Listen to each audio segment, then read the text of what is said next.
लसी संदर्भामध्ये महत्त्वाची बातमी। लसीकरणाचा निर्णय हा केंद्राकडूनच घेतला जाणार आहे। केंद्राकडून अद्याप कोणताही निर्णय या संदर्भात झालेला नाही, अशी माहिती आरोग्य मंत्र्यांकडून देण्यात आली आहे। लसीकरणाचा खर्च केंद्राने स्वीकारावा अशी मागणी आरोग्य मंत्री राजेश टोपे यांनी केली आहे। 100% लसीकरण देशभरात सगळ्यांना द्यायला हवं असं राजेश टोपे यांनी म्हटलं। देशभरात लसीकरणाची सोय दिली पाहिजे असंही राजेश टोपे यांनी म्हटलं आहे।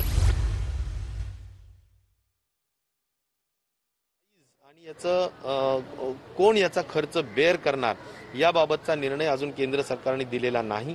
अपेक्षा हीच आहे आणि मागणी हीच आहे की देशामध्ये आपण हेल्थ सारख्या विषयामध्ये केंद्र सरकारने या सगळ्या लसीकरणाच्या संदर्भातला खर्च त्यांनी स्वीकारला पाहिजे आणि त्या संदर्भात जे काही 100% लसीकरण आहे ते देशभरामध्ये सगळ्यांनाच त्यांनी दिलं पाहिजे।